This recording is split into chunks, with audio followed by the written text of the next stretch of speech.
Very good evening students, कैसे हैं आप लोग। स्वागत है आपका साइमा एजुटेक चैनल में। तो आज का हमारा जो टॉपिक होगा वो होगा हमारा ह्यूमन डिसीज़ यानी मानव रोग। तो मानव रोग पढ़ने से पहले मैं आपको बता दूं, आप हमारे साइमा एजुटेक को एप्लीकेशन को डाउनलोड करके लाइव क्लासेस, मॉक टेस्ट और पीडीएफ को प्राप्त कर सकते हैं, ठीक है। और अधिक जानकारी के लिए आप दिए गए नंबर पर भी व्हाट्सअप कर सकते हैं या जानकारी प्राप्त कर सकते हैं, ठीक है। तो चलिए हम बढ़ते हैं हमारे आज के टॉपिक की तरफ। तो हमारा जो टॉपिक है वो है हमारा ह्यूमन डिसीज़ यानी मानव रोग। यानी मानव में होने वाली जो डिसीज़ है वो किस किस प्रकार की होती हैं और जो डिसीज़ हैं वो किस किस के द्वारा होती है। जैसे कि हमारा फर्स्ट है यहाँ पे वायरल डिसीज़। तो वायरल डिसीज़ को हम कहेंगे विषाणु जनित रोग। विषाणु जनित रोग यानी वायरस के द्वारा फैलने वाले रोग, ठीक है। सेकेंड आएंगे हम बैक्टीरियल डिसीज़ यानी जीवाणु जनित रोग। थर्ड आएंगे फंगल यानी कवक के द्वारा होने वाले, प्रोटोजोन यानी प्रोटोजोआ के द्वारा। फिर थर्ड आएंगे जेनेटिक यानी आनुवांशिक रोग। ये होंगे हमारे आनुवांशिक रोग जो पहले से हमारे पेरेंट्स के थ्रू हमें मिलते हैं। अदर ह्यूमन डिसीज़ जो हमारे वायरस, बैक्टीरिया, फंजाई, प्रोटोजोआ और जेनेटिक्स यानी जेनेटिकली ना होने के बाद अन्य कारण से होने वाले जो रोग होते हैं वो, ठीक है। तो अब हम सबसे पहले हमारा स्टार्ट करेंगे। सबसे पहले विषाणु जनित, जीवाणु जनित, कवक और प्रोटोजोआ में कौन कौन से रोग आते हैं वो देख लेते हैं यानी डिसीज़ आती हैं। तो कॉमन ह्यूमन डिसीज़, ये कॉमन ह्यूमन डिसीज़ है यानी मानव की जो कॉमन होती हैं, जिसमें सबसे पहले हम बैक्टीरियल डिसीज़ पढ़ते हैं, ठीक है। जैसे पहले हम dysentery, plague, diphtheria, cholera, typhoid और निमोनिया पढ़ेंगे। फिर इसके बाद हम वायरल डिसीज़ पढ़ेंगे। वायरल डिसीज़ में हमारा कॉमन कोल्ड आ जाता है यानी सर्दी, खांसी, जुकाम। मम्स आ जाते हैं, मीजल्स आ जाते हैं, वायरल हेपेटाइटिस आ जाता है, डेंगू आ जाता है, चिकनगुनिया, चिकन पॉक्स, पोलियो। यानी कि ये कॉमन कोल्ड से लेके पोलियो तक की जितनी भी डिसीज़ हमारी होती है सारी की सारी हमारी वायरल होती है यानी वायरस के थ्रू होती है, ठीक है। ये किससे होती है? वायरस के थ्रू। और ये जो हमारी होती है प्लेग, डिप्थीरिया, कोलेरा, ये हमारी जीवाणु से होती है, ठीक है, यानी कि बैक्टीरिया से होती है। अब फंगल डिसीज़ दो आती हैं। ये जो दो डिसीज़ होती है ये कवक के द्वारा होती हैं। फिर ये प्रोटोजोआ के द्वारा होती हैं। और जो हेलमिंथिक डिसीज़ होती हैं ये एस्केरिस से होती है, ठीक है। अब आते हैं हम हमारे बैक्टीरियल डिसीज़ में। सबसे पहला डायसेंट्री पढ़ते हैं कि डायसेंट्री क्या होती है। तो डायसेंट्री होता है हमारा पेचिस, ठीक है। ये पेचिस रोग होता है यानी कि हमारे ये पेचिस जो होता है छोटी आंत में होता है। छोटी आंत में छोटे छोटे बैक्टीरिया चले जाते हैं जिससे हमारे जो हमें जिसमें फूड पॉइजनिंग हो जाती है, ठीक है। तो ये हमारा पेचिस से होता है, ठीक है। अब जो डायसेंट्री हमारा होता है उसमें क्या होता है कि ये हमारी सबसे पहले छोटी आंत को वो करता है, क्या करता है, हमारी छोटी आंत को प्रभावित करता है। फिर आते हैं हम प्लेग पे। तो प्लेग क्या होता है कि चूहे से फैलने वाला रोग होता है, ठीक है। प्लेग क्या होता है? चूहे से यानी माउस या रैट से फैलने वाला रोग होता है। अब इसमें क्या होता है कि जो चूहा होता है, चूहे को प्लेग होता है पहले से, ठीक है। चूहे को पहले से प्लेग हुआ होता है। उसके ऊपर से जो फ्लेड रिंग्स होते हैं, फ्लेड रिंग्स यानी कि चूहे के ऊपर जो, जिनको हिंदी में हम पिस्सू बोलते हैं और इंग्लिश में बोलते हैं फ्लेड रिंग्स रैट्स ब्लड, ठीक है। यानी ये रैट का ब्लड चूसने वाले जो इंसेक्ट्स होते हैं बहुत छोटे छोटे होते हैं। ये क्या करते हैं, ये चूहे का ब्लड लेते हैं। अब क्या होता है, इनके जो एब्डोमेन होता है इसमें जितने भी बैक्टीरिया होते हैं सारी मल्टीप्लाई हो जाते हैं। मल्टीप्लाई यानी कि यहाँ पे इनका मल्टीप्लिकेशन होने लगता है। कहाँ पे? एक फ्लाई मतलब एक छोटे से कीड़े के अंदर, ठीक है, मल्टीप्लाई होगा। अब यही जो मल्टीप्लाई किया हुआ जो पिस्सू होगा ये एक ह्यूमन को काटेगा, ठीक है, बाइट करेगा। तो बाइट जैसे ही करेगा वैसे ही जो ह्यूमन में होगा, ह्यूमन हमारा जो होगा वो इन्फेक्टेड हो जाएगा, ठीक है। तो ये प्लेग हो गया, ठीक है। प्लेग जो होता है हमारा पास्चुरेला पेस्टिस से होता है। इसका जो बैक्टीरिया होता है इसका नाम होता है पास्चुरेला पेस्टिस, ठीक है। ये आप नाम याद रखें, पास्चुरेला पेस्टिस, ठीक है। प्लेग हमारा होगा पास्चुरेला पेस्टिस नाम के जीवाणु से। ये दो हमारे हो गए। अब सेकंड, थर्ड आएगा हमारा डिप्थीरिया। तो डिप्थीरिया में सबसे पहले गले में सूजन आएगी, सांस लेने में कठिनाई, बुखार, गले में खराश और खांसी भी, कमजोरी, नाक बहना, जी मिचलाना, उल्टी होना, ठंड लगना, सिर दर्द और बुखार हो जाना, ठीक है। तो जो हमारा डिप्थीरिया होगा वो हमारे यानी कि ट्रैकिया को जानते हैं। ट्रैकिया को हिंदी में हम बोलेंगे श्वास नली, ये हमारी श्वास नली को प्रभावित करता है, ठीक है, ये हमारी श्वास नली को प्रभावित करता है। लेकिन इसके जो इसका जो बैक्टीरिया है उसका नाम होता है कोरिनी बैक्टीरियम। कोरिनी, जो कोरोना होता है ना, जैसे हमने जैसे कोरोना का नाम रखा था कोरोना, वैसे इसका नाम रखते हैं हम कोरोनी बैक्टीरियम नाम याद रखें, कोरोनी बैक्टीरियम डिप्थीरी, ठीक है। ज़्यादा नाम रखने के लिए, याद रखने के लिए हमें नहीं दिक्कत आती है, क्योंकि कोरोनी यानी कि कोरोना हमारे गले में होता था, वैसे ही कोरोनी, और बैक्टीरियम तो यानी कि बैक्टीरिया, और डिप्थीरी यानी कि डिप्थीरिया के लक्षण हो गए, ठीक है। तो ये था हमारा किसका, डिप्थीरिया का, कि डिप्थीरिया हमारा किससे होता है, कोरोनी बैक्टीरियम डिप्थीरी के द्वारा होता है। फिर आएंगे हम हैजा, ठीक है। तो हैजा हमारा जो होता है वो हमारा कहाँ पे होता है, हैजा को हम बोलेंगे जैसे कि लगातार उल्टी दस्त होना, ठीक है। तो ये जो होता है हमारा, इसका जो बैक्टीरिया है उसका नाम होता है विब्रियो कॉलेरी, ठीक है, इसका नाम होता है विब्रियो कॉलेरी। अब नाम से ही क्लियर हो रहा है ये कॉलेरा है, तो ये विब्रियो कॉलेरी हो जाएगा, ठीक है, क्लियर हो गया। ये था डिप्थीरिया और हैजा। अब थर्ड आएंगे टाइफाइड, ठीक है। अब आ गए हम टाइफाइड पे। टाइफाइड जो हमारा होता है वो भी हमारा किस में होता है, आंत में होता है, ठीक है, आंत से होता है हमारी, इसको आंत्र ज्वर कहते हैं। अब टाइफाइड ज्वर होगा, इसका जो बैक्टीरिया होगा उसका नाम होगा साल्मोनेला टाइफी, ठीक है, ये नाम याद रखना, साल्मोनेला टाइफी। अब क्या होता है इसमें कि जो इसमें सिर दर्द होता है, आंखों में दर्द होता है, मांसपेशियों, मतलब हमारे पूरे बॉडी में दर्द होता है, यानी बॉडी पेन होता है, पूरे बॉडी में पेन होता है, ठीक है। और इसके जो बैक्टीरिया होता है इसका नाम होता है साल्मोनेला टाइफी। फिर आते हैं निमोनिया। तो निमोनिया हमारे जो लंग्स होते हैं, लंग्स में मतलब हमारे जो फेफड़े आए, जैसे कि अभी डायग्राम में दिख रहा है हमारा लंग्स है, ट्रैकिया के अंदर के जो ब्रोंक्यूल्स होते हैं, ब्रोंक्यूल और एल्बोलाई, उसमें क्या होता है, म्यूकस भर जाता है, ठीक है, म्यूकस भर जाता है। तो ये जो म्यूकस भर जाता है, इसमें क्या होता है, इसकी वजह से हम सांस नहीं ले पाते हैं, ठीक है, क्या नहीं ले पाते, सांस नहीं ले पाते हैं। और इसके बैक्टीरिया का नाम होता है, इसका जो बैक्टीरिया होता है उसको कहते हैं हम डिप्लोकोकस न्यूमोनी, ठीक है, क्लियर।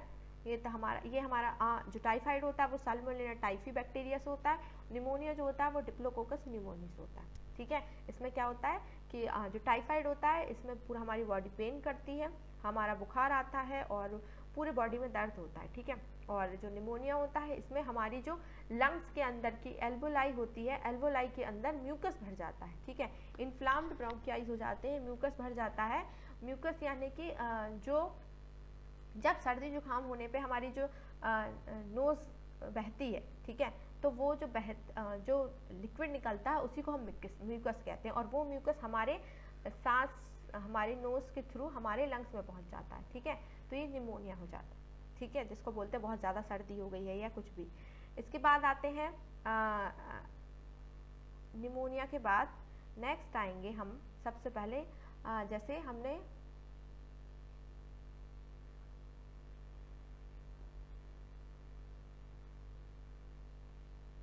टाइफाइड हो गया, निमोनिया हो गया। अब हम आएंगे कॉमन कोल्ड पे, यानी कि हमें वायरल डिसीज आ गई है हमारी, और वायरल डिसीज में हम पढ़ेंगे सबसे पहले कॉमन कोल्ड, और सेकंड पढ़ेंगे हम मम्स, ठीक है, सेकंड पढ़ेंगे हम मम्स, कॉमन कोल्ड और मम्स।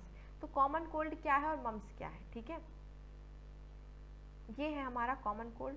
इसमें क्या होता है कि हमारे नोज से बहुत ज़्यादा म्यूकस, ये है हमारा कॉमन कोल्ड यानी कॉमन सर्दी जुकाम, और ये है मम्स, ठीक है। अब कॉमन कोल्ड क्या होता है, तो कॉमन कोल्ड यानी कि सबसे पहले हमारे जो नेज़ल चैम्बर होता है, नेज़ल चैम्बर से पूरा का पूरा म्यूकस सीक्रेट होता रहता है, ठीक है, यानी कि जब सर्दी होना, पोस्ट नेज़ल ड्रिप, ये होता ही रहता है, ठीक है। इसके बाद सेकेंड आएंगे मम्स। तो मम्स जो होता है वो हमारे क्या होता है, जो बैक्टीरिया होता है वो हमारी पैरोटिड ग्लैंड में पहुंच जाता है। पैरोटिड ग्लैंड वो होती है, यानी हमारी बॉडी में एक सलाइवरी ग्लैंड होती है जिसके 3 भाग होते हैं, पैरोटिड, सबलिंगुअल और सबमैंडिबुलर, ठीक है, जिसमें से जो हमारी पैरोटिड ग्लैंड होती है उसको बैक्टीरिया प्रभावित करता है, और जैसे ही बैक्टीरिया उसको वायरस प्रभावित करता है। ठीक है, हम वायरस पढ़ रहे हैं तो वायरस उसे प्रभावित करता है, तो जिसकी वजह से क्या होता है, हमारी जो सलाइवरी ग्लैंड हो जाती है वो बहुत ज़्यादा बड़ी हो जाती है। ठीक है, हम कहते हैं कि जैसे कि उसके ऊपर नॉर्मल सी लैंग्वेज में उसको हमारे जैसे नॉर्मल लैंग्वेज यहाँ पे आप लोगों ने देखा होगा कि आपका जो गाल होता है, जो चिक्स होते हैं वो सूज जाते हैं। ठीक है, सूज जाते हैं, सूजन आ जाती है उनमें, तो वो हमारा मम्स हो जाता है। ठीक है, अब नेक्स्ट आएंगे कि मीजल्स। मीजल्स क्या होते हैं, तो ये मीजल्स हैं। मीजल्स के सिम्टम यानी कि dry cough, runny nose. Virus में जितने भी होता है सबसे ज़्यादा तो रनी नोज यानी नोज़ बहती है, बॉडी पेन होता है, हेडेक होता है, सोर थ्रोट होता है, वाटरिंग और स्वेलिंग इन आइज, आँखों से पानी बहने लगता है, आँखें सूज जाती हैं, डिस्कम्फर्ट एंड फैटिग यानी कि अच्छा महसूस नहीं करते हैं, लॉस ऑफ एपेटाइट, डायरिया भी हो जाता है, लाइट सेंसिटिविटी यानी बहुत ज़्यादा सेंसिटिविटी हो जाती है। मीजल्स में क्या होता है, छोटे छोटे दाने निकल आते हैं हमारी बॉडी में। ठीक है, कोप्लिक्स स्पॉट कहते हैं जिनको। ठीक है, blue and red spot in the mouth, यानी माउथ में ब्लू और रेड कलर के स्पॉट आ जाते हैं। ठीक है, तो ये है हमारे मीजल्स। अब मीजल्स के बाद आएंगे हेपेटाइटिस। तो हेपेटाइटिस जो होता है वो हमारे लीवर को इफेक्ट करता है, लीवर को इफेक्ट करता है, ये हमारे लीवर को इफेक्ट करता है क्योंकि ये हमारे लीवर में सूजन पैदा कर देता है। ठीक है, यानी कि इसमें स्वेलिंग ला देता है, ये हमारे लीवर को स्वेलिंग ला देता है, जिसकी वजह से हमारा लीवर जो होता है वो काम नहीं कर पाता है। ठीक है, तो ये हमारा हेपेटाइटिस, ये मीजल्स। इसके बाद आते हैं डेंगू। तो डेंगू जो होता है हमारा, डेंगू फीवर होता है जिसमें हेडेक होता है, आई पेन होता है, जॉइंट पेन होता है, वॉमिटिंग होती है, बोन पेन होता है, रैसेस होते हैं, हाई फीवर यानी बहुत ज़्यादा फीवर होता है। अब ये कैसे होता है, एक मॉस्किटो की वजह से होता है। ठीक है, मॉस्किटो का नाम होता है एडेस एजिप्टी। क्या नाम होता है, एडेस एजिप्टी। और चिकनगुनिया, हमारा जो चिकनगुनिया होता है वो भी हमारा एडेस और इजिप्टी से ही होता है। एडेस इजिप्टी फीमेल जो मॉस्किटो होती है उससे होता है। ठीक है, एडेस इजिप्टी हमारे फीमेल मॉस्किटो से होता है, जिसमें भी रैसेस होते हैं, बैक पेन होता है, जॉइंट पेन होता है, वॉमिटिंग होती है, नॉजेज होता है, हेडेक होता है, चिल्स होता है, फीवर होता है। सेम एज इट इज़ इसके ही सिम्टम्स होते हैं डेंगू में और चिकनगुनिया में। ठीक है, ये हमारा चिकनगुनिया। अब चिकनगुनिया, ये चिकन पॉक्स आ गए। चिकन पॉक्स आप लोगों ने सुना होगा, छोटी माता। ठीक है, चिकन पॉक्स यानी छोटी माता होती है। तो चिकन पॉक्स का जो वायरस होता है उसको वेरिसेला जूस्टर कहते हैं। ठीक है, चिकन पॉक्स का जो वायरस होता है उसको वेरिसोला जूस्टर कहते हैं। इसके वही सिम्टम्स हैं, शरीर पर दाने दाने आ जाते हैं, छोटे छोटे छोटे छोटे। ठीक है, ये हमारा चिकन पॉक्स हो गया, ये भी वायरस से होता है और वायरस का नाम है वेरिसेला जूस्टर वायरस। ठीक है, इसके बाद आएंगे हम पोलियो पे। तो पोलियो में भी हमारे जो पैर होते हैं ये मतलब पोलियो का जो वायरस होता है उस वायरस की वजह से हमारा जो पेशेंट होता है उसका जो मतलब पैर के जो मसल्स होती है वो काम करना बंद कर देती है, जिसकी वजह से वो अपाहिज हो जाता है। ठीक है, तो पोलियो जो होता है, पोलियो रोग जो होता है वो पोलियो वायरस की वजह से होता है। ठीक है, फिर आएंगे कैंडिडियासिस, ये होगा हमारा एक फंगल इन्फेक्शन। ठीक है, ये हमारे फंगल इन्फेक्शन होते हैं दो, एथलेटिक्स फूट होता है एक, और एक होता है कैंडिडियासिस। इसमें यहाँ पे मुंह में छाले मुंह में जो छाले हो जाते हैं, ठीक है, मुंह में जो छाले हो जाते हैं वो भी हमारे फंगस से होते हैं, और जो एथलेटिक फूट होता है ये भी फंगस के थ्रू होता है। ठीक है, तो ये नाम याद रखें कि फंगस। कवक रोग कौन सा है, तो कैंडिडियासिस है, और एथलेट्स फूट है। ठीक है, इसके बाद आएंगे प्रोटोजोअन रोग। प्रोटोजोअन रोग क्या होते हैं, तो प्रोटोजोअन में सबसे मेन होता है हमारा मलेरिया रोग होता है। ठीक है, अब मलेरिया आपको पता है किसकी वजह से होता है, प्लाज्मोडियम की वजह से, प्लाज्मोडियम प्रोटोजोआ की वजह से। ठीक है, अब ये प्लाज्मोडियम का वाहक कौन होता है, होस्ट सेल कौन सी होती है, होस्ट सेल जो होती है वो होती है यानी कि वाहक, तो वाहक होता है फीमेल एनाफिलीज। इसका जो वाहक होता है वो होता है हमारा फीमेल एनाफिलीज। ठीक है, एनाफिलीज, फीमेल एनाफिलीज मॉस्किटो जो होता है वो हमारा वाहक होता है किसका, मलेरिया का। अब ये क्या काम इसका क्या होता है कि जैसे ही प्लाज्मोडियम होता कहाँ पे, वाटर में होता है। जैसे ही हमारे जो मॉस्किटोज होते हैं उनकी आंत में यानी कि उनके एब्डोमेन में होता है, और ये यहाँ पे ग्रोथ करते हैं, और ग्रोथ करने के बाद जैसे ही किसी भी ह्यूमन को कट करते हैं तो इसके डंक के थ्रू ये हमारे बॉडी में एंटर हो जाते हैं, और जैसे एंटर होते हैं तो हमारी जो सेल्स होती हैं उनको हमारे जो अंदर की जो RBC WBC होती है जैसे हमारे बॉडी में हमारे लीवर में पहुंचेंगे वैसे जाके ये डिवीज़न करने लगते हैं, ठीक है। और डिवीज़न करके मल्टीप्लिकेशन हो जाता है, मल्टीप्लिकेशन करके बहुत ज़्यादा अपनी संख्या बढ़ा लेते हैं, और संख्या बढ़ाने के बाद ये हमें नुकसान पहुँचाते हैं, ठीक है। और जैसे ही नुकसान पहुँचाते हैं, अगर हमें मलेरिया है और हमें किसी फीमेल एनाफिलीज ने बाइट किया और किसी स्वस्थ यानी हेल्दी व्यक्ति को बाइट किया, तो वहाँ पे जाके इस हेल्दी व्यक्ति को भी मलेरिया हो सकता है, ठीक है। तो ये मलेरिया होने की प्रोसेस होती है। इसके बाद काला आजार आ जाता है, जिसमें रेड कलर के स्पॉट हो जाते हैं, ठीक है, हमारे बॉडी के अंदर। इसमें क्या होता है कि एक जो प्रोटोजोआ होता है वो हमारी बॉडी में एंटर कर जाता है,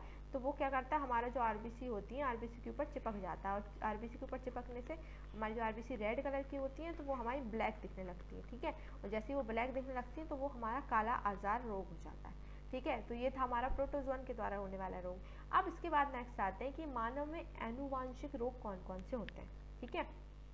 आनुवांशिक रोग होते हैं 6: Turner syndrome, Down syndrome, Patau syndrome, वर्णांधता, हीमोफीलिया, क्लीनेफेल्टर। सबसे पहले आप ये जान लीजिए, जो भी जेनेटिक डिसीज़ होती हैं, जो भी जेनेटिक डिसीज़ होती हैं, उन डिसीज़ में सबसे बाद में सिंड्रोम लगता है, ठीक है।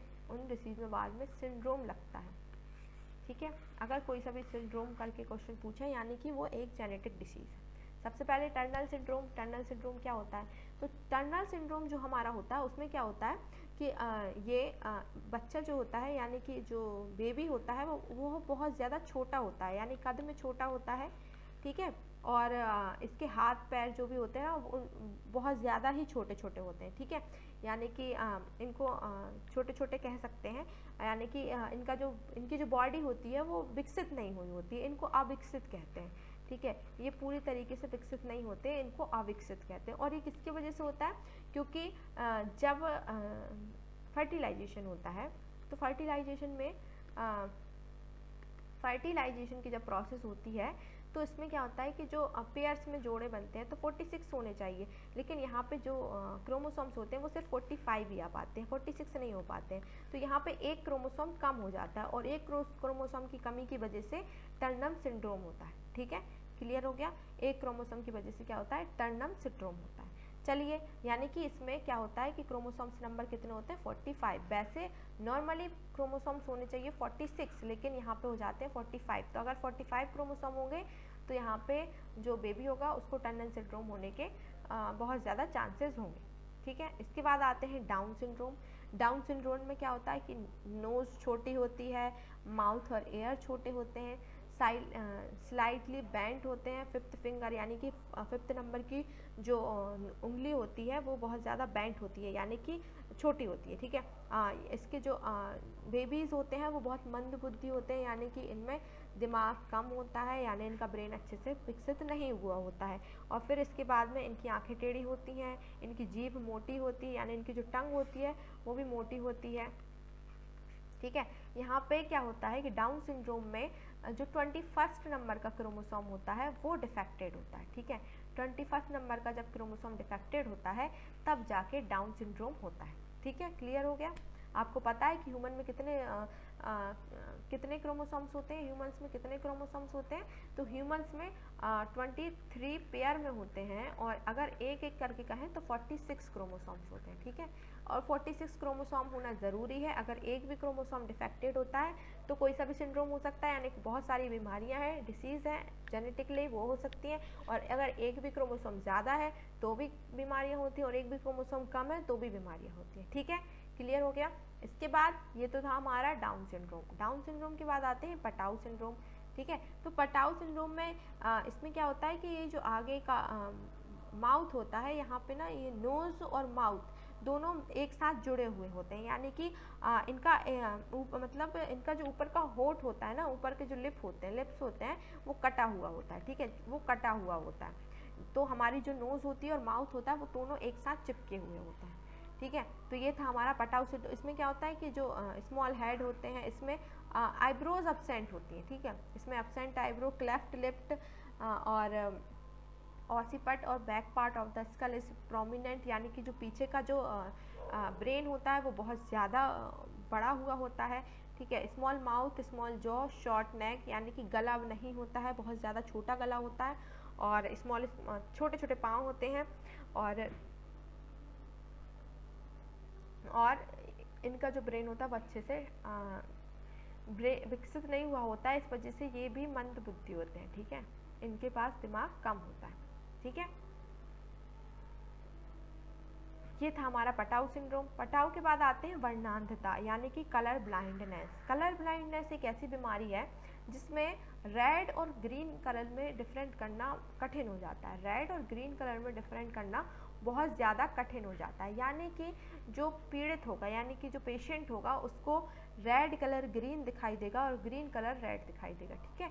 यानी कि आपने देखा होगा नॉर्मल विज़न ऐसा होता है, हमने एप्पल को ऐसा देखते हैं, लेकिन जो कलर ब्लाइंडनेस, जिसको कलर ब्लाइंडनेस होगा, वो कैसा, उसको एप्पल ग्रीन कलर का दिखाई देगा, यानी रेड कलर उसे पूरा का पूरा ग्रीन कलर में दिखाई देगा। ठीक है। ये क्या होता है, जब इसमें क्या होगा कि जब जो फीमेल्स होती हैं इसके दोनों एक्स जब प्रभावित होते हैं, एक्स क्रोमोसोम जब प्रभावित होते हैं, तब जाके ये होता है। ठीक है। दोनों प्रभावित होते हैं तब जाके ये होता है, और ये ज़्यादातर मेल्स में ही होता है, फीमेल्स इससे प्रभावित नहीं होती हैं, यानी फीमेल्स में ये बहुत कम होता है। ठीक है। और इसको इस रोग को, डिसीज़ को फैलाने वाली कौन होती हैं, फीमेल्स ही होती हैं, यानी कि जो मदर होती हैं उससे ही बच्चे में पहुंचता है ये कलर ब्लाइंडनेस। ठीक है। तो कलर ब्लाइंडनेस हो गया। अब हीमोफीलिया में क्या होता है, नोज से खून आता है, ब्लीडिंग गम्स ऑफ माउथ, यानी कि हमारे कहने को हमारे जो दांत होते हैं, दांत के मसूड़े होते हैं, यहाँ से खून बहना, स्वेल एंड जिफ्ट, यानी कि हमारे जो जॉइंट होते हैं, स्वेलिंग होना। ठीक है। कफिंग और वॉमिटिंग ब्लड, यानी जब उल्टी होती है या कफ आता है तो उसमें ब्लड आता है। ठीक है। उसमें ब्लड आना, फिर उसके बाद ब्लड इन स्टूल और यूरिन, यानी यूरिन के साथ ब्लड आना, ये सारे के सारे हीमोफीलिया के लक्षण होते हैं। ठीक है। अब इसमें क्या होता है कि हमारा अगर जैसे चोट लगने पर जब ब्लड बहता है तो वो 24 घंटे, मतलब 24 घंटे तक नहीं बनता है, 24 घंटे तक इसमें ब्लड क्लॉटिंग नहीं होती है। ब्लड क्लॉटिंग तो जानते ही हैं आप, ये ब्लड क्लॉटिंग जो होती है वो नहीं होती है। ठीक है। तो इसमें क्या होता है कि खून की कमी हो जाती है, यानी कि ब्लड की कमी हो जाती है, क्योंकि थोड़ी बहुत भी अगर चोट लगती है तो ब्लड बहना स्टार्ट हो जाता है, और ब्लड बहता ही रहता है 24 घंटे तक। ठीक है। इसमें भी जो होता है कि इसमें तो सबसे पहले हीमोफीलिया जिसे हुआ था, शायद हीमोफीलिया सबसे पहले होने वाले ह्यूमन का नाम शायद वो महारानी विक्टोरिया थी। महारानी विक्टोरिया को हीमोफीलिया हुआ था। ठीक है। महारानी विक्टोरिया। ठीक है। तो ये हमारा था हीमोफीलिया। अब हीमोफीलिया क्लीनेफेल्टर सिंड्रोम। क्लीनेफेल्टर सिंड्रोम में क्या होता है कि एक क्रोमोसोम एक्स्ट्रा हो जाता है। ठीक है। इस डिसीज में क्या होगा कि हमारा जो बॉडी में 46 क्रोमोसोम होते हैं, तो इसमें एक क्रोमोसोम एक्स्ट्रा हो जाएगा, तो ये हमारा हो जाएगा 47। ठीक है। अब और इस 47 क्रोमोसोम के होने की वजह से जो मेल्स होते हैं वो उनमें मेल्स जो होते हैं वो नपुंसक हो जाते हैं, यानी कि वो फर्टिलाइजेशन नहीं, फिर उसकी वजह से यानी कि उसमें स्पर्म नहीं बन पाते हैं। ठीक है। तो ये हमारा क्लीनेफेल्टर सिंड्रोम हो गया। इसके बाद आएंगे पैरालिसिस, यानी कुछ अन्य रोग। अब ये तो थे हमारे सारे के सारे जेनेटिक रोग, अब ये हमारे आ गए कुछ अन्य रोग, यानी कि कुछ एक्स्ट्रा जो होते हैं। सबसे पहले हमारा पैरालिसिस होगा, जिसको हम कहेंगे पैरालिसिस, यानी कि लकवा मार जाना। ठीक है। लकवा नाम सुना आप लोगों ने, लकवा मार गया, ये हो गया, वो हो गया। तो लकवा कैसे मार के जाता है? लकवा यानी सबसे पहले हमारे ब्रेन में बहुत सारी नर्व्स होती हैं। ठीक है।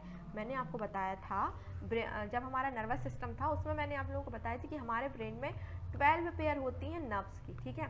कितनी पेयर होती हैं? 12 पेयर। अब 12 पेयर नर्व्स की होती है, जिनमें से सारी नर्व्स के अलग अलग काम होते हैं। ठीक है। अब जो हमारी जैसे हमारी सारी नर्व्स के अलग अलग काम होते हैं, जैसे हमारी नर्व्स हैं तो कुछ नर्व्स के काम होंगे हमारे हमारे माउथ को, मतलब हमारे फेस को कंट्रोल करना, कुछ नर्व्स के काम होंगे हमारे हैंड्स को कंट्रोल करना, कुछ के काम होंगे हमारे लेग्स को कंट्रोल करना, कुछ का काम, मतलब सबके काम अलग अलग होते हैं, ठीक है। तो क्या होता है कि जिस चीज़ से रिलेटेड जो नर्व होती है वो अचानक से फट जाती है या लीक होने लगती है या फिर डैमेज हो जाती है, ठीक है। जैसे ही वो डैमेज होगी तो वो अपना काम करना बंद कर देगी, उसमें से जो ब्लड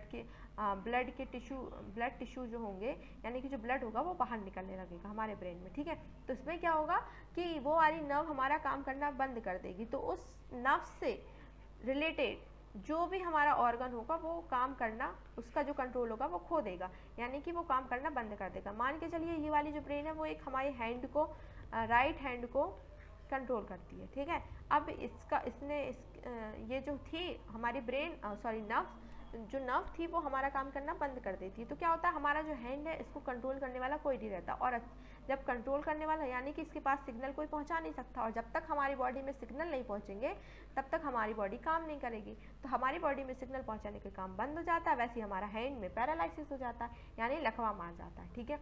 मसल्स स्टिफनेस हो जाती है, brief muscle twitching of jerking, brief muscles twitching और jerking, visible sign of muscles loss, यानी मसल्स जो होती हैं वो लॉस हो जाती हैं।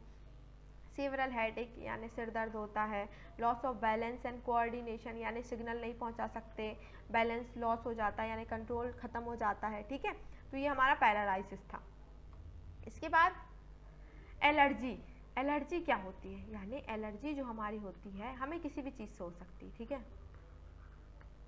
एलर्जी जो है वो किसी भी चीज़ से हो सकती है, जैसे स्किन के कांटेक्ट में आने से, पॉइजन प्लांट के कांटेक्ट में आने से एलर्जी हो जाती है, एनिमल स्क्रैचेस यानी एनिमल स्क्रैच कर देते हैं वो, पॉलिन से, जैसे आप लोगों ने देखा होगा कि किसी जो हमारा फ्लावर होता है, फ्लावर के टच में होने से भी एलर्जी होने लगती है, किसी किसी को एलर्जी, या एलर्जी हमें छींकने की भी हो सकती है या रैशेस हो जाते हैं, ठीक है। तो ये एलर्जी होती है, जैसे पॉलन होता है, लेटेक्स होता है यानी फर वगैरह, ठीक है। तो ये इन सब से हमारा स्किन हमारी कांटेक्ट में आती है तो एलर्जी होती है, या फिर इंजेक्शन, तो इंजेक्शन में बी स्टिंग आते हैं यानी कि मधुमक्खी के काटने से भी एलर्जी होती है, injection, medication, nuts and shellfish यानी कि ये जो शेल वाली या मेडिकेशन के लिए हम जो चीज़ें लेते हैं उनसे हो सकती है, या इनहेलेशन यानी सूंघने से पॉलन हमारे अंदर चली जाती है, या डस्ट हमारे अंदर चली जाती है, मोल्ड और मिल्ड्यू या एनिमल डेंडर यानी कि जो एनिमल्स के हेयर्स होते हैं वो वगैरह चले जाते हैं। तो इस वजह से क्या होता है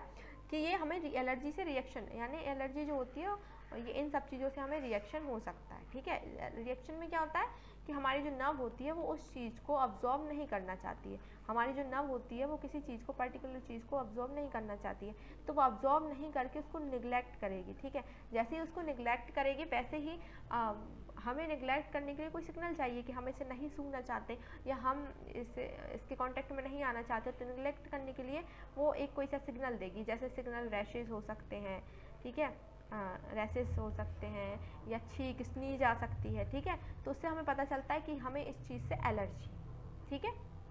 ये था एलर्जी। अब आते हैं एपिलेप्सी, जिसको हम कहेंगे मिर्गी, ठीक है। अब मिर्गी भी हमारा सबसे मेन होता है, हमारा जो मिड ब्रेन होता है, हमारा मिड ब्रेन होता है, इसके जो area of temporarily blocked blood flow, कभी कभी हमारे मिड ब्रेन में कभी कभी मतलब कभी कभी हमारा जो ब्लड फ्लो होता है, ब्लड सर्कुलेशन होता है, वो क्या होता है धीरे धीरे कभी हमारे आर्टरी में ब्लॉक हो जाता है, ठीक है। कभी कभी हमारे आर्टरी में ब्लॉक हो जाता है, और जैसे ही ब्लॉक होता है तो वो हमारी बॉडी को सिग्नल नहीं पहुंचा पाता, और जैसे हमारी बॉडी को सिग्नल नहीं पहुंचा पाता है, ये देखिए यहाँ पे हमारा जो मिड ब्रेन है ये ब्लॉक हो गया, अब यहाँ से हमारा ब्लड जा नहीं पा रहा, तो ये जो हमारी आर्टरी है ये भी ब्लॉक हो गई, तो block in the internal carotid artery, और जैसे ही हमारी आर्टरी ब्लॉक होती है वैसे ही मिर्गी के दौरे पड़ने लगते हैं, ठीक है। वैसे ही मिर्गी के दौरे पड़ने यानी कि बहुत ज़्यादा सेंसिटिविटी केस हो जाता है, यानी झंझनाहट होने लगती है, अब पता नहीं जो भी है। तो मिर्गी का जो रीज़न मेन होता है वो क्या होता है, मिडिल सेरेब्रल जो होता है, मिडिल सेरेब्रल आर्टरी जो होती है उसमें हमारा ब्लड ब्लॉक हो जाता है, यानी कि ब्लड क्लॉट हो जाता है, यानी कि ब्लड वहाँ पे जम जाता है थोड़ी देर के लिए, ठीक है। ये मिर्गी है। मिर्गी के बाद आएंगे diplopia of left cranial nerve 6 palsy, यानी कि हमें डिप्लोपिया पढ़ना है। डिप्लोपिया क्या होता है? डिप्लोपिया यानी कि तो डिप्लोमिया में क्या होता है कि हमें एक चीज़ धुंधली धुंधली दो दिखाई देती है, ठीक है। यानी कि हमारी जो एक आई जो इमेज बनाती है वो दूसरी आई इमेज नहीं बना पाती, हमारी दोनों आई एक इमेज नहीं बना पाती, हमारी दोनों आई अलग अलग इमेजेस बनाती हैं। तो ये हो जाता है डिप्लोपिया, यानी हमें कोई भी चीज़ एक ही दिखाई देती है, ठीक है। हमें कोई भी चीज़ जो होती है वो एक ही दिखाई देती है, ठीक है। इसके बाद ये क्यों होती है? क्योंकि हमारी जो आइज़ की जो मसल्स होती हैं, आइज़ की जो मसल्स होती हैं वो डैमेज हो जाती हैं। आइज़ की मसल डैमेज होने से ये रोग होता है, ठीक है।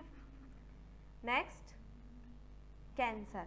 अब कैंसर तो आप जानते ही हैं क्या होता है कि सेल्स की अनियमित ग्रोथ, सेल्स की ग्रोथ कंटिन्यूअसली ग्रोथ जो होती रहती है, सेल की कंटिन्यूअसली ग्रोथ जब होती रहती है यानी वो ग्रोथ रुकती ही नहीं है, तब हमें होता है कैंसर, ठीक है। तब होता है कैंसर, क्लियर। कैंसर तब होता है कब, यानी मनुष्य की किसी भी ऑर्गन में हो सकता है, स्किन में हो सकता है, लंग्स में हो सकता है, फेफड़े में हो गया, किडनी में हो सकता है, ब्लड में हो सकता है, ठीक है, और ब्रेन में हो सकता है।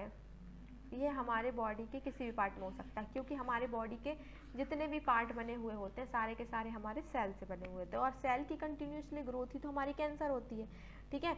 तो क्या होगा कैंसर को, वैसे कैंसर को वो करने के लिए एक थेरेपी आई थी, थेरेपी आई है जिसको हम कहते हैं कीमोथेरेपी, ठीक है, जो 2013 में पाउल एहरलिच ने दी थी, ठीक है, जो 2013 में दी थी कीमोथेरेपी पाउल एहरच ने, पाउल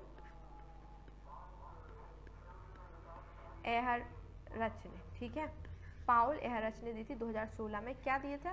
कीमोथेरेपी। कीमोथेरेपी से कहा जाता है कि कैंसर का अगर फर्स्ट स्टेज होता है तो मे बी ठीक हो सकता है, ठीक है। तो ये कैंसर का इलाज होता है, एक थेरेपी करना, ठीक है। अब कैंसर हमारा 4 टाइप का होता है, ठीक है, जिसमें से पहला हमारा आता है कार्सिनोमा, ठीक है। कार्सिनोमा कैंसर जो होता है ये उपकला ऊतक में होता है, ठीक है। ये कार्सिनोमा यहाँ पे क्या होगा, कनेक्टिव टिश्यू जो होते हैं उनके अंदर होता है, ठीक है। ये यहाँ पे हमारी सेल्स की ग्रोथ धीरे धीरे हो रही है और इतनी ग्रोथ हो जाती है कि बहुत सारी हो जाती है, यहाँ पे कैंसर बना देती है। तो ये हमारे उपकला ऊतक में होता है, यानी कि कनेक्टिव टिश्यू में होता है, ठीक है, कार्सिनोमा। Second sarcoma. सार्कोमा जो हमारा होता है ये इन सब जगह, जैसे बोन्स में होगा लिपोसार्कोमा, ये सारे के सारे सार्कोमा जो होते हैं वो होते हैं बोन्स में, कार्टिलेज में और लिगामेंट्स में, ठीक है, यानी कि पेशियों में, हिंदी में अगर लिखेंगे तो अस्थियों में यानी कि हड्डियों में, उपास्थियों में और पेशियों में, ठीक है। ये हमारे अस्थियों में, उपास्थियों में और पेशियों में होते हैं सार्कोमा, जैसे एंजियोसार्कोमा, ऑस्टियोसार्कोमा, इविंग, कॉन्ड्रोसार्कोमा, ये सारे के सारे ऑर्गन्स के नेम मिला के हमने इसमें सार्कोमा ऐड कर दिया, तो ये सार्कोमा हो गया। थर्ड आएगा हमारा ल्यूकेमिया, तो ये हमारे ब्लड में होता है, ल्यूकेमिया होता है हमारे ब्लड में, जिसको हम कहते हैं ब्लड कैंसर, ठीक है। ल्यूकेमिया जो होता है ब्लड कैंसर, मतलब ब्लड कैंसर जो हमारा होता है वो ल्यूकेमिया कैंसर का टाइप होता है, ठीक है। ये ल्यूकोसाइट्स में होता है, ठीक है, ल्यूकोसाइट्स यानी ब्लड से रिलेटेड सारे के सारे। इसमें क्या होता है कि ये जो हमारी प्लेटलेट्स होती हैं छोटी छोटी, ये न्यूट्रोफिल्स जो होते हैं वो बहुत ज़्यादा मात्रा में ग्रोथ कर लेते हैं, यानी कि हमारे आरबीसी से ज़्यादा न्यूट्रोफिल्स इसमें दिखने लगते हैं, और जैसे दिखने लगते हैं तो ये ब्लड कैंसर हो जाता है, ठीक है। फिर आएंगे लिम्फोमा। लिम्फोमा यानी कि लिम्फ यानी कि लीवर, ठीक है, ये लंग्स में भी होता है, सेरेब्रोस्पाइनल बोन मैरो में भी होता है, ठीक है। यह क्या होगा इसमें सबसे ज़्यादा ये गांठ जहाँ पे भी गांठ होती है वहाँ होता है, गांठों में होता है, और ये प्लीहा में होता है। प्लीहा को हम कहते हैं स्प्लीन, ठीक है। स्प्लीन को हम ब्लड बैंक भी कहते हैं हमारी बॉडी का, स्प्लीन को हम क्या कहते हैं, ब्लड बैंक, यानी हमारी बॉडी का ब्लड बैंक होता है। तो ये यहाँ पर होता है कैंसर, ठीक है। इसके बाद नेक्स्ट आएंगे एड्स। तो एड्स जो हमारा है वो हमारा वायरस रोग है, जो होता है HIV वायरस के थ्रू, ठीक है। अब एड्स होता कैसे, ये ट्रांसमिटेड यानी फैलता कैसे है, तो ये अनप्रोटेक्टेड सेक्स के द्वारा होता है, यानी कि जैसे जो भी एड्स एक व्यक्ति से दूसरे व्यक्ति में एक संभोग के जरिए फैलता है, ठीक है। सेकेंड आता है कि ड्रग एडिक्ट, यानी कि आप ड्रग ले रहे हो तो वो जो निडल होती है आपकी वो दोबारा यूज़ की हुई होती है, ठीक है। तब थर्ड होता है कि जब आप ब्लड डोनेट कर रहे हो, ब्लड डोनेशन, ब्लड डोनेट कर रहे हो का मतलब जैसे कि आपने ब्लड डोनेट किया और आपको एड्स है, तो जो व्यक्ति ब्लड लेगा उसको भी एड्स हो सकता है। थर्ड फोर्थ आते हैं प्रेगनेंसी, यानी माता से बच्चे में होना, माता से बच्चे में फैलना, ठीक है। नॉन स्टाइल इंस्ट्रूमेंट, यानी कि वही बिना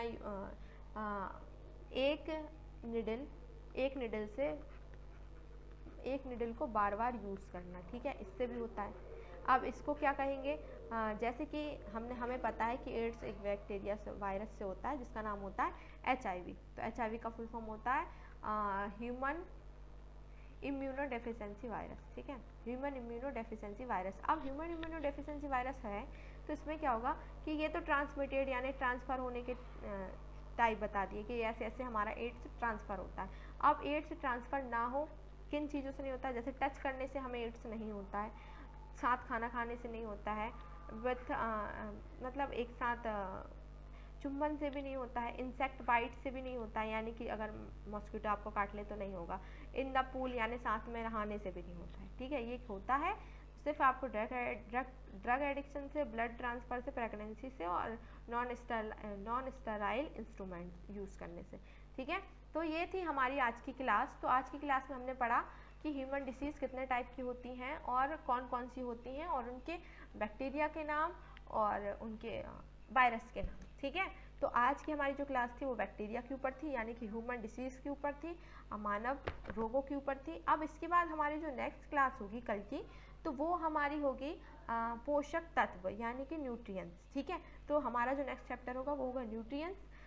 तो अगर आपको वीडियो पसंद आई हो तो लाइक करें, कमेंट करें और अपने दोस्तों के साथ शेयर करें जो कंपटीशन की प्रिपरेशन कर रहे हो, ठीक है। तो तब तक के लिए थैंक यू।